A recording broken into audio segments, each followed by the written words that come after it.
Bien-aimés dans le Seigneur,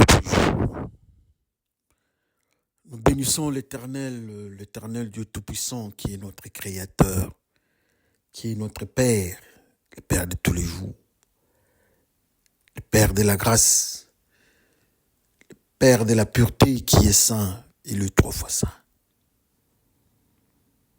C'est votre frère Bifalo Bifoulou du ministère de l'Armée Bleue. Il est mercredi. Le mercredi aujourd'hui, Dieu fait grâce pour que nous parlions au-devant de vous. Alors, avant de faire un pas dans notre exhortation de ce jour, nous nous laissons d'abord entre les mains du Seigneur. Prions le Seigneur. Le Dieu merveilleux, le Dieu glorieux, le Dieu saint, le Dieu trois fois saint, lent la colère prompte à écouter. Nous voici au-devant de vous pour vous dire merci pour ce temps merveilleux. Tout ce que nous allons entendre, tout ce qui va sortir de nous, soit sous l'impulsion du Saint-Esprit. Et que les frères, y compris moi-même, qui auront à entendre cette parole, cette exhortation, soient bénis et qu'ils trouvent quelque chose, qu'ils trouvent leur nourriture spirituelle dans ce que tu vas nous enseigner. Au nom de Jésus-Christ, Père, nous te glorifions. Nous disons Amen. Bien-aimés dans le Seigneur, bonjour. Alors, comme je disais, aujourd'hui, nous avons une exhortation intitulée « L'interdit et l'infiltré ». Alors, pour ce qui est de l'interdit et l'infiltré, nous avons 4 petits textes. Le premier texte, nous sommes dans Genèse 16. Nous sommes dans Genèse 16 à son 11e verset jusqu'au 12e. Lisons par le nom de notre Seigneur Jésus-Christ. L'ange de l'Éternel lui dit, « Voici tu es enceinte et tu enfanteras un fils à qui tu donneras le nom d'Ismaël, car l'Éternel t'a entendu dans ton affliction. Il sera comme un âne sauvage. Sa main sera contre tous et la main de tous sera contre lui. Et il habitera en face de tous ses frères. Et nous disons Amen. Le deuxième texte que nous avons, nous sommes dans Genèse 22. À son 5e verset, lisons par le nom de notre Seigneur Jésus-Christ. Et Abraham dit à ses serviteurs, restez ici avec l'âne et moi. Restez ici avec l'âne, moi et le jeune homme. Nous irons jusque-là pour adorer et nous reviendrons auprès de vous. Et nous disons tous Amen.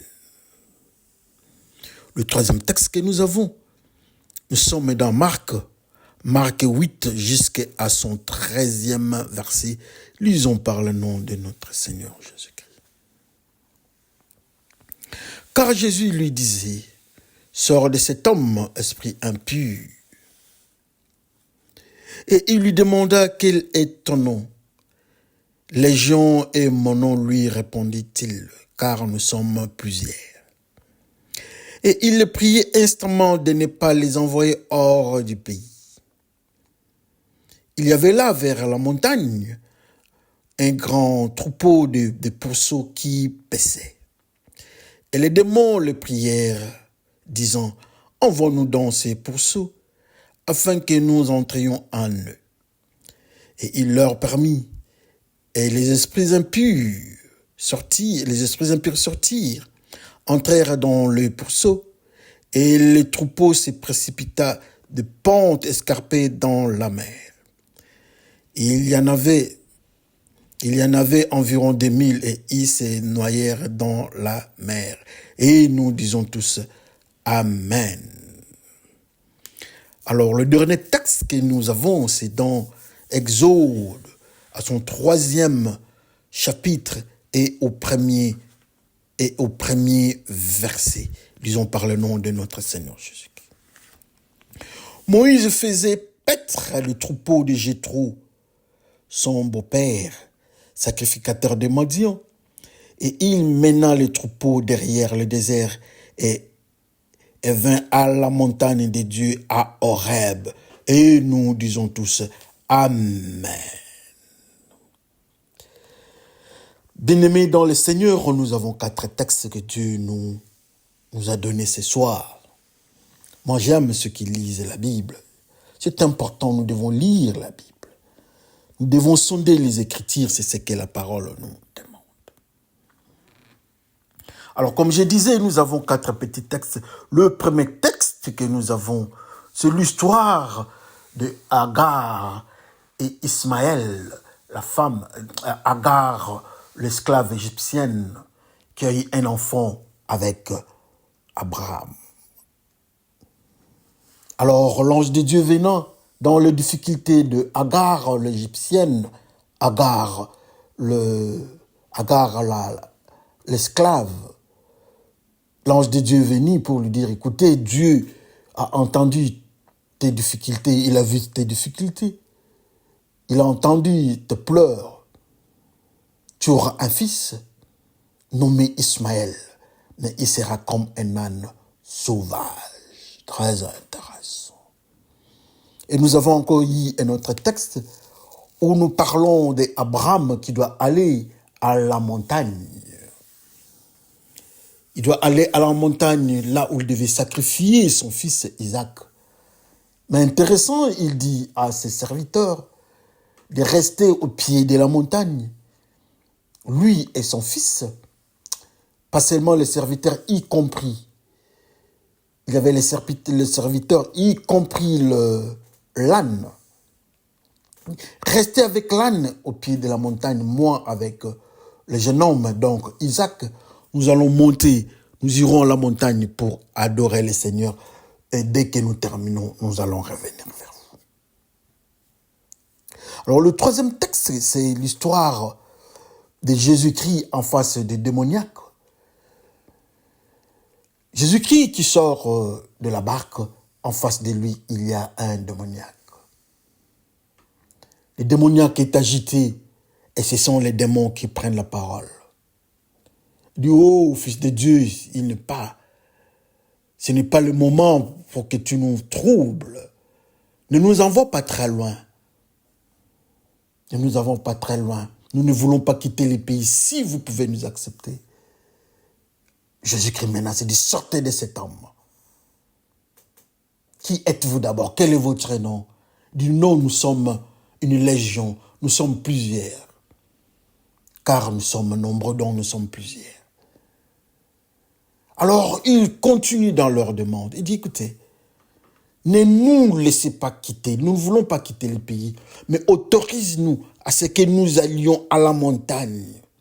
Vers la montagne, à la montagne là-bas, il y a le troupeau de porcins, donc de pourceaux qui sont là-bas. Laissez-nous entrer dans cette histoire-là, ces histoires-là, les porcs qui sont à la montagne. Jésus-Christ dit, ok. Jésus-Christ n'a pas résisté. Il n'a pas refusé. Il dit, ok. Immédiatement, il quitte l'homme. L'homme est libéré. L'homme est délivré. Mais eux, les démoniaques, eux, les esprits impurs, tous comme ils étaient une légion, donc ils étaient nombreux, tous sont partis vers la montagne. Ils ont trouvé une autre location, mais à la montagne. Et cette location-là, ce n'était que de porcs. Et la Bible nous dit, quand ils sont entrés dans ces ports-là, les porcs se sont précipités dans l'eau et tous mourir. Et nous disons tous Amen. Alors, le quatrième texte, nous sommes avec notre frère Moïse qui quitte l'Égypte. Il se retrouve dans l'environnement du sacrificateur de Madian, donc Jéthro qui deviendra plus tard son beau-père. Et la Bible nous dit que Moïse était devenu un berger. Il s'occupait du troupeau de son grand-père, je m'excuse, qu'est-ce qui se passe? De son beau-père, Jéthro. Il les a menés en dehors, derrière les déserts. Pas dans les déserts, derrière les déserts, mais à la montagne. Arrivé là-bas, il a trouvé l'Éternel. Et cette montagne-là, ça s'appelle Mont Horeb, ou la maison, ou l'habitation de l'Éternel. C'est à la montagne. Et nous disons tous Amen. 4 textes. Nous bénissons l'Éternel parce que nous avons suivi l'histoire, 4 histoires dans la Bible. Comme nous avons intitulé notre message de ce jour, l'interdit et l'infiltré, nous avons tout intérêt à nous calmer, nous avons tout intérêt à nous tranquilliser et écouter ce que Dieu nous enseigne.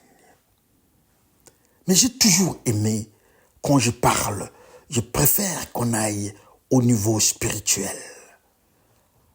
Quand nous allons au niveau spirituel, nous allons comprendre ce que Dieu nous dit. Parce que Dieu est esprit. Il veut nous instruire.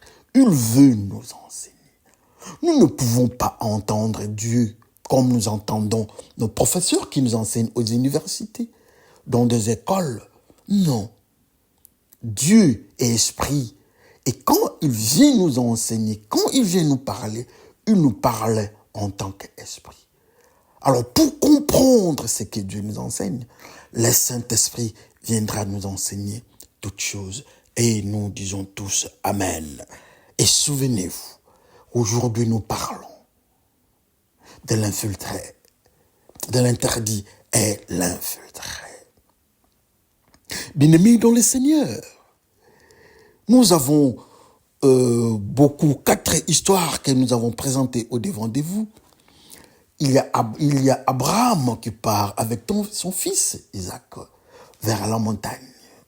Nous avons parlé aussi d'Ismaël qui est repoussé comme étant un sauvage. Ils doivent rester en dehors. Le système Anne doit rester en dehors de la montagne. Et nous voyons encore notre frère Moïse qui part au mont Horeb pour nourrir son bétail. Mais cette montagne-là est appelée la maison, la location de l'Éternel. Et nous avons aussi parlé de Jésus-Christ face aux démoniaques qui ont demandé qu'ils aillent à la montagne et se loger dans le pourceau, dans le troupeau de porcs qui était là. Et Jésus-Christ n'avait pas refusé. Ça, c'est ce que la Bible nous présente. Ça, c'est ce que nous sommes en train de lire. Oh, que Dieu nous fasse grâce pour comprendre qu'est-ce qui se passe en fait. C'est pour cela que nous parlons de l'interdit et de l'infiltré. Pourquoi nous avons nous avons utilisé les 2 termes, l'interdit et l'infiltré? Quand on parle de l'interdit, quand on parle de l'interdiction, ça signifie qu'on ne passe pas, on n'est pas autorisé d'aller dans X ou Y. On interdit de faire quelque chose. On ne nous autorise pas, on n'est pas autorisé. Et quand on dit le terme infiltré signifie ce qui était interdit. Ce qui était interdit est fait, mais d'une manière illégale. Alors, mais pourquoi nous parlons de ces 2 termes? Oh, que le Seigneur nous aide à comprendre. C'est pour cela que nous entrons dans le couloir de la prophétie. Beaucoup me demanderont, mais pourquoi à chaque fois tu parles du couloir de la prophétie? Le couloir, dans un couloir, c'est une ligne droite. Un couloir, c'est une ligne droite. peut-être pas une ligne droite, mais c'est une ligne, c'est un passage. Alors dans ces passages-là, je parle de couloir de la prophétie. C'est dans ces passages-là de la prophétie. La prophétie, c'est ainsi dit l'Éternel. C'est ce que l'Éternel dit aux hommes. Ce qui va arriver. Et ça s'appelle prophétie face aux humains. Pour dire encore que nous sommes dans un milieu où l'Éternel va nous enseigner exactement qu'est-ce qu'il est en train de nous dire. Et nous disons tous Amen. Souvenez-vous, nous parlons de l'interdit et de l'infiltré. Abraham est parti en Égypte en contact avec Pharaon. Ils ont eu de bénédictions ou bien malédictions camouflées. Il est revenu avec Agar, l'Égyptienne. Il a eu un enfant avec Agar, l'Égyptienne. Et cet enfant-là est nommé Ismaël, au devant des humains. Mais on donne le code de cet enfant-là. On dit que cet enfant-là est âne sauvage. Pourquoi on dit que c'est un âne sauvage? L'enfant est refusé, rejeté par Dieu. Et on donne le code d'âne sauvage. Que c'est que l'âne, au devant du mystère de Dieu, au niveau de la sacrificature. L'âne, c'est un animal impur. C'est un animal qu'on ne pouvait pas présenter au devant de Dieu. Tu ne peux pas arriver dans le milieu sacrificiel. Tu ne peux pas être considéré comme un sacrifice de bonne odeur au devant de Dieu. Pouvons-nous comprendre que cet enfant né de Agar l'égyptienne, l'esclave égyptienne, pouvons-nous dire avec la combinaison Agar et Abraham était une combinaison impure. Parce que cette combinaison-là donne naissance à Ismaël. Et Ismaël est considéré et nommé animal, âne sauvage, qui ne peut pas monter dans la zone sacrificielle. Mais maintenant, dans cette zone sacrificielle qui est caractérisée par la pureté, il y a Abraham. Cette fois-là, ce n'est plus Abraham, mais c'est Abraham qui est à côté de son fils, Isaac, en face de ses travailleurs, de ses serviteurs. Et il y avait l'âne. Mais la mission, ils doivent aller vers Dieu. Ils doivent aller à la montagne. Qu'est-ce qu'est la montagne? C'est pour cela que je parle de mon Horeb. C'est là où Moïse est parti. La Bible nous dit que Moïse est parti derrière le désert au mont Horeb, la maison de l'Éternel. La localisation de l'Éternel. Mont Horeb. Où habite Dieu dans le code spirituel. La montagne représente une zone pure. Moïse est parti au mont Horeb pour rencontrer, il a rencontré Dieu. Moïse, pour avoir les 10 commandements, il est parti au mont Sinaï et il est resté 40 jours là-bas. Et voilà encore Jésus-Christ pour revenir. Quand il va revenir, ça sera toujours la montagne, au mont des Oliviers. Et cette zone-là est codée comme le mystère de la pureté. C'est là où les enfants, c'est là où on rencontre Dieu spirituellement. C'est là où Dieu habite. Et voilà notre père de la foi. Notre ancêtre, donc Abraham, il part de l'autre côté pour arriver là-bas. Mais il y a quelque chose qui se passe. Il y a 2 mystères. Le premier mystère, l'âne ne monte pas à la montagne. Et nous avons dit que l'âne représentait la connexion Abraham et Agar, ou encore j'échange. Ismaël, qui est l'âne sauvage, est une connexion spirituelle qui est composée d'Abraham, qui a donné la version de la vérité à 50%, c'est ma sœur. Mais il n'avait pas dit que c'est ma femme. Ça, c'est Abraham et il avait péché. Et de l'autre côté, il y a Agar qui est une Égyptienne, une païenne. Et tous deux ensemble ont donné naissance à ce que nous appelons Anne sauvage ou encore Ismaël. Et alléluia. Si nous pouvons rester avec le code Ismaël, le code Anne sauvage qui représente Ismaël. Mais maintenant, Abraham, le père d'Isaac, doit aller vers Dieu. Mais à côté d'Abraham, il y avait un mystère qui le suivait. Et ce mystère-là s'appelait Anne, qui était là-bas. L'âne est venu de Abraham. Mais celui qui doit aller voir Dieu n'est pas Abraham, il est Abraham. Alléluia. Abraham doit aller vers Dieu, mais il se retrouve devant un lien physique.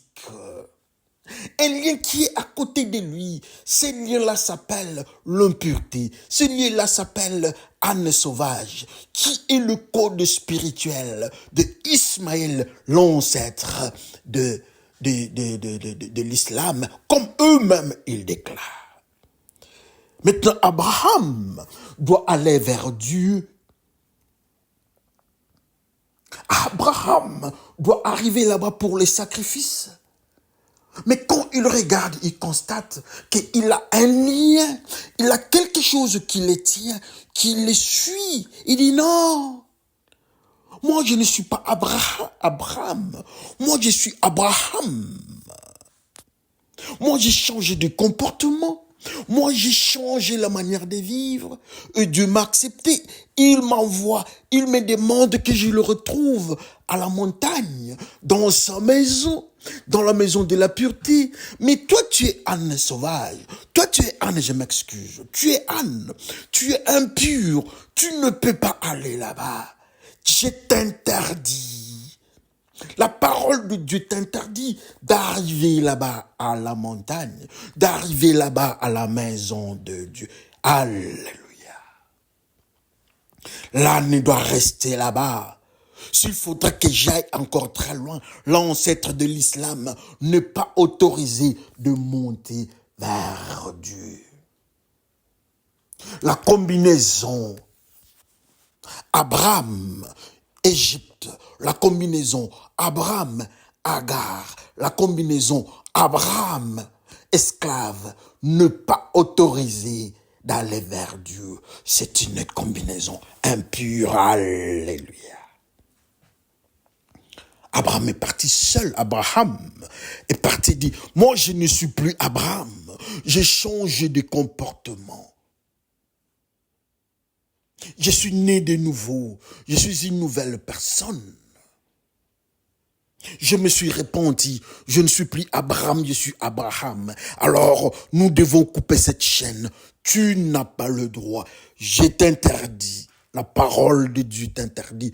Toi, Anne, de venir vers le milieu sacrificiel. Et Abraham part dans la zone sacrificielle avec son fils. Avec son fils Isaac. Vous connaissez la suite de l'histoire. L'interdit est l'infiltré. Nous continuons toujours notre parcours. C'est intéressant, n'est-ce pas, de parler dans le code, dans le mystère du code de Dieu. Nous parlons encore d'une autre histoire. Cette fois-ci, ce que nous venons de parler d'Abraham, c'est dans l'Ancien Testament. Mais cette fois-ci, nous tournons le phénomène dans le Nouveau Testament. Nous parlons dans une autre dimension de la Bible. C'est dans le Nouveau Testament. C'est le Seigneur Jésus-Christ qui est en face d'un démoniaque. Qu'est-ce qui se passe? Ne nous envoie pas en dehors de ce pays. Quand on regarde qui parle, nous voyons des démons qui parlent. Mais en fait, quand on regarde très bien, on ne voit pas les démons.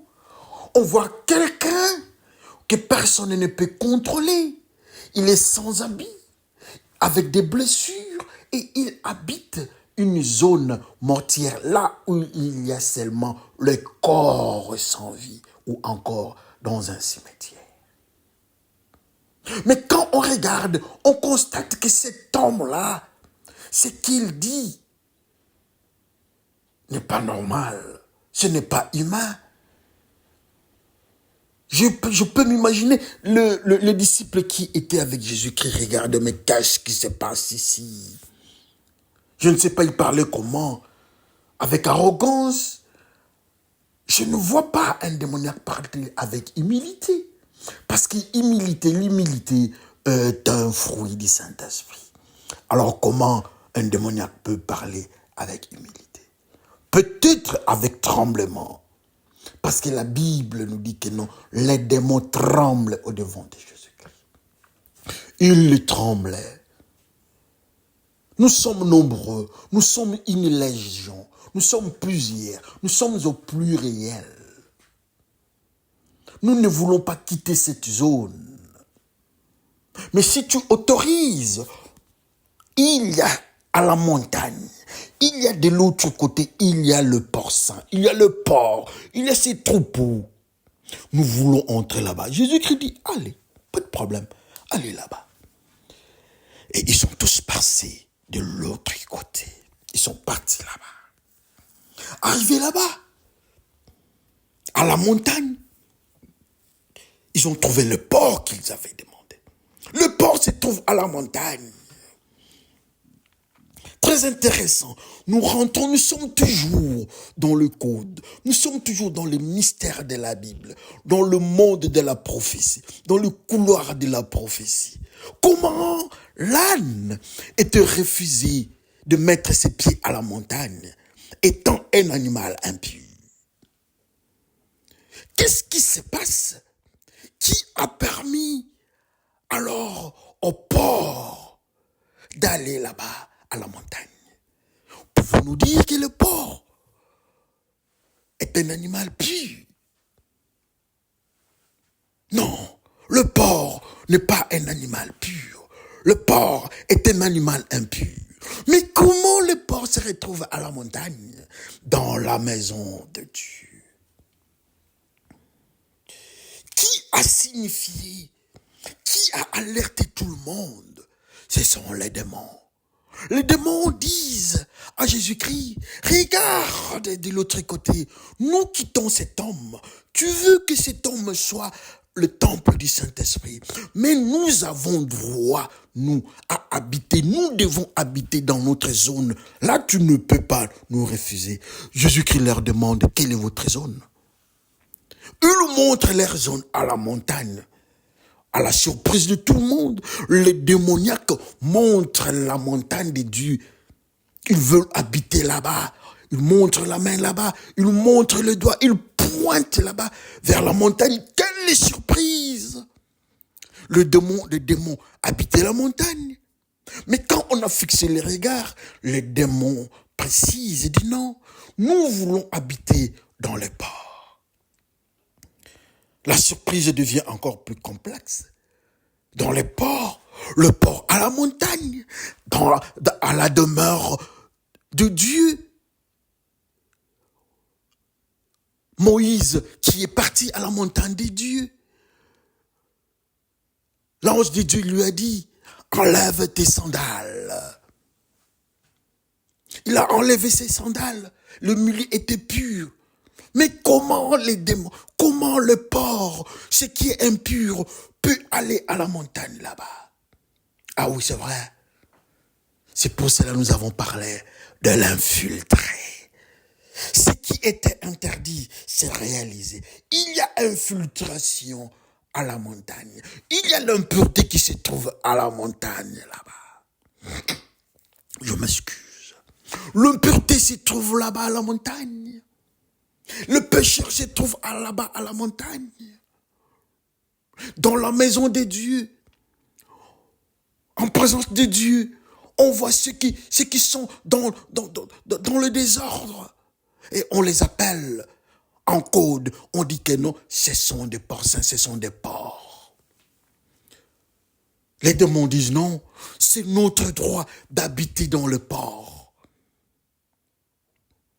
Les démons disent que nous devons habiter dans le port. Et Jésus-Christ n'avait pas refusé. Ils sont partis, ils sont entrés dans le port, à la montagne. Je vais aller plus loin, je vais changer. Les démons sont entrés dans le port qui était à la montagne, dans la maison des dieux. Et il y a une réaction inattendue, une réaction directe. En chimie, on parle de réaction extemporanée, donc directe. Ils sont entrés, ils sont arrivés à la montagne, mais ils sont entrés dans le port. Mais quand ils sont entrés dans le port quitte la montagne vers l'eau. Le port quitte la montagne vers l'eau. Quand nous regardons l'eau dans le mystère de la Bible, en Révélation, on nous dit que l'eau représente le monde, le tribu, les nations, le peuple sous la domination des diables. Et il nous dit que la montagne, c'est la maison de l'Éternel. Alors les démons sont entrés dans le port, dans la maison de l'Éternel. Et ils ont quitté la maison de l'Éternel, le port et leurs démons. Ils se sont retrouvés là où il y a le monde, là où il y a la prostitution, l'adultère qui est représenté sous forme d'eau. Et ils entrent dans mais ils sont arrivés là-bas comment? C'est par infiltration. Mais que représente le port? C'est la chose la plus importante. Le port qui se retrouve à la montagne, que personne n'avait fait attention. Le port représente les frères qui ont une apparence de sanctification, qui ont une apparence de la crainte de Dieu. Mais en eux, quand ils sont au-devant des démons, les démons les considèrent, les démons le reconnaissent comme un de leurs. Quand ils sont dans le monde spirituel, au-devant des humains, on les voit comme des frères qui craignent Dieu. Mais au-devant de Dieu et au-devant des démons, on connaît leur identité.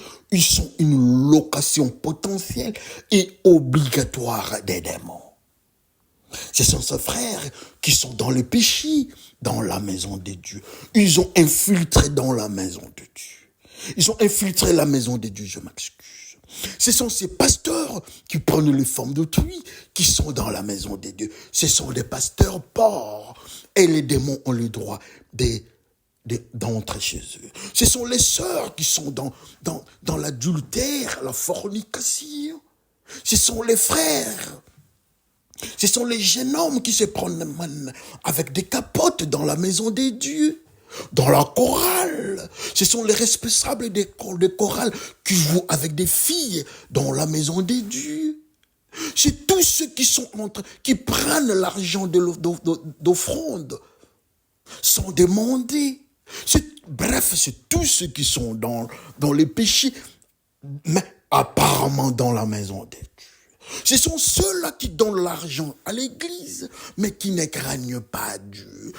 Ce sont des partenaires de l'église qui donnent l'argent à l'église, mais qui ne craignent pas Dieu. Alors ces frères-là, les démons le reconnaissent. Ils le connaissent bien. Ils sont dans la maison des dieux, ils sont dans la montagne. Mais quand les démons viennent, ils trouvent que non, ils sont une localisation potentielle des démons et ils doivent quitter là où ils sont. En conséquence, ils se retrouvent dans l'eau et la suite, c'est la mort. L'interdit et l'infiltré. Quand nous regardons de l'autre côté, il y a une interdiction. Qu'est-ce que dit cette interdiction? Le code de l'interdiction. Ceux qui sont animaux, impurs, ne peuvent pas entrer dans la gloire de Dieu. Jamais ils seront dans le milieu sacrificiel. Qui sont impurs, il y a l'islam. Je m'excuse. Il y a le yoga. Il y a le bouddhisme. Il y a tout ce que vous connaissez comme tous ceux qui ne glorifient pas Jésus-Christ, tous ceux qui ne reconnaissent pas Jésus-Christ, ils ont leur culte à part, Bahaï et autres formules que vous connaissez. Le Dieu des Africains, la suprématie blanche, Ayam, et Kankar, tout ce que vous connaissez, tout ce qui est dans les impuretés, la Rose-Croix, la Maïkari, les Illuminati et autres formes d'abomination. Tout cela, on les appelle dans le monde spirituel, dans le code spirituel. Ils sont un âne sauvage, ils sont un âne, ils sont impurs, ils sont interdits. Il y a une interdiction. La porte est fermée pour eux. Ce système-là n'a pas la clé pour entrer. Ils ne reconnaissent pas Jésus-Christ comme Jésus-Christ est le chemin. Comme ils ne reconnaissent pas Jésus, ils ne reconnaissent pas Jésus-Christ, alors ces chemins-là, la clé Jésus-Christ qui est la clé, c'est bloqué. Ils ne peuvent pas aller chez Dieu. Alors toi, tu es où? Tu es dans la sorcellerie. Ça, c'est l'âne. Il y a interdiction. Tu es dans la maïkari. Ça, c'est l'âne. Tu es dans l'interdiction. Tu es dans ce sens occulte. Ça, c'est l'âne. Tu es dans l'interdiction. Tu ne peux pas entrer dans la gloire de Dieu. Tu es bloqué comme Ismaël était bloqué.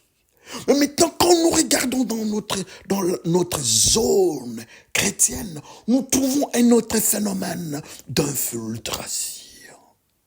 Nous avons des frères qui ont une apparence de la crainte de Dieu. Ils sont dans l'église des dieux.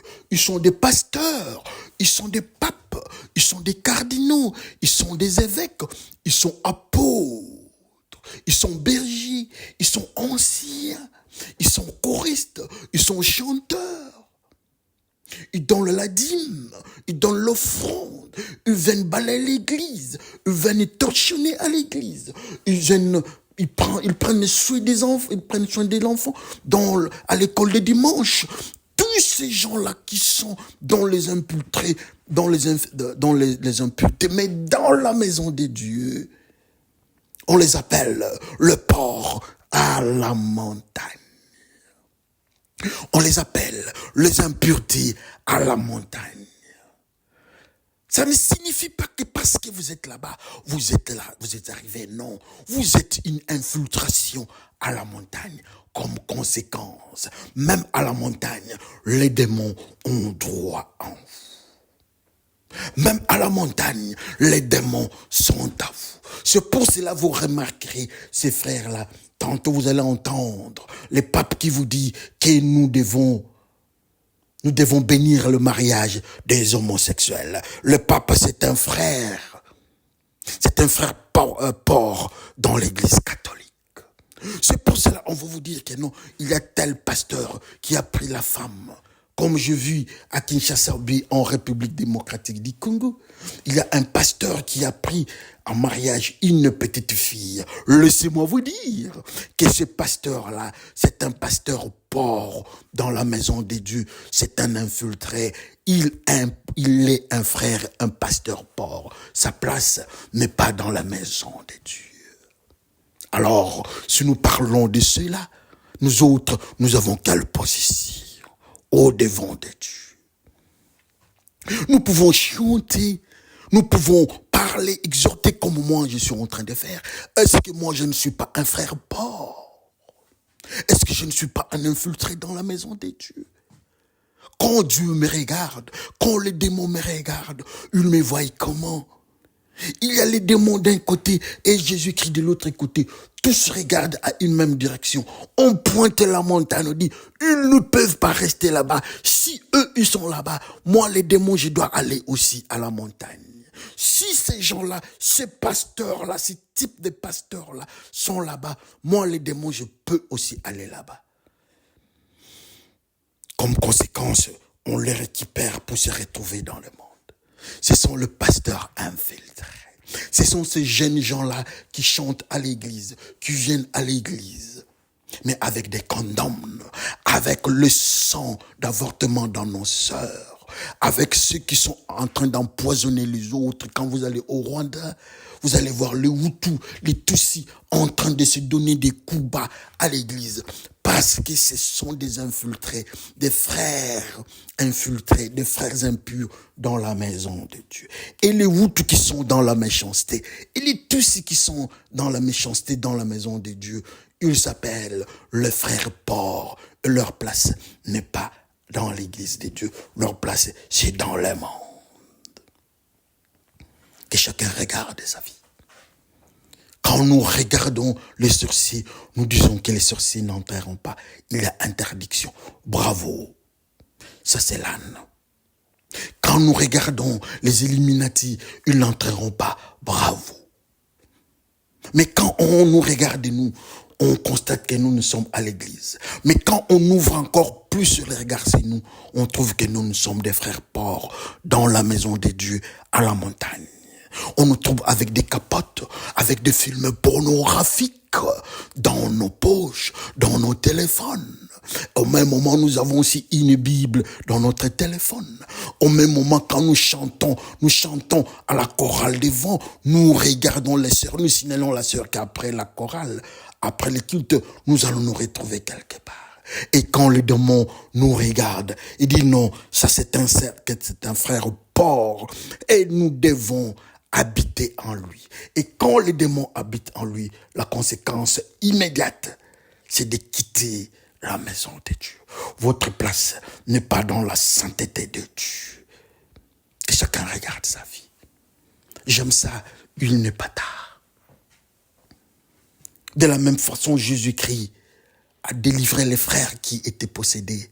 Jésus-Christ peut nous délivrer dans nos pornographies, dans nos chansons du monde, dans nos méchancetés, dans nos drogues, dans nos alcools, dans nos cigarettes, dans nos tribalismes, dans nos vols et détournements dans des gouvernements et dans tout ce que nous sommes en train de faire. Seigneur Jésus-Christ frappe dans nos cœurs. Il est proche de nous. Il veut nous délivrer comme il a délivré cet homme-là. Es-tu prêt aujourd'hui pour accepter Jésus-Christ dans ta vie? Est-ce que tu peux accepter Jésus-Christ dans ta vie? Que le Seigneur se souvienne de nous. Mais souvenez-vous, nous avons parlé de l'interdit et de l'infiltré. Mettons-nous tous en prière. J'élève mon nom. J'élève mes mains entre tes mains, Seigneur. Je te glorifie, Seigneur. Je viens avec mes frères infiltrés et les interdits. Et moi-même, au-devant de toi. Que tu nous enseignes. Que tu nous délivres. Ceux qui sont dans l'interdiction, dans les cultes compliqués. Ceux qui sont dans l'infiltration dans ta maison. Je viens avec eux. Et moi-même, Seigneur, nous pleurons au-devant de toi, Jésus-Christ. Délivre-nous comme tu as délivré le possédé, le démoniaque. Délivre-nous, Seigneur. Merci pour cette parole que tu nous as présentée, que tu nous as enseignée. Merci pour cette exhortation. Au nom de Jésus-Christ, Père, nous te glorifions. Nous disons tous Amen. Que le Seigneur bénisse son peuple. Souvenez-vous que Jésus-Christ est à la porte. Il frappe et il veut entrer à nous. Et la prochaine occasion, nous allons parler encore plus. Merci et soyez bénis. Bye.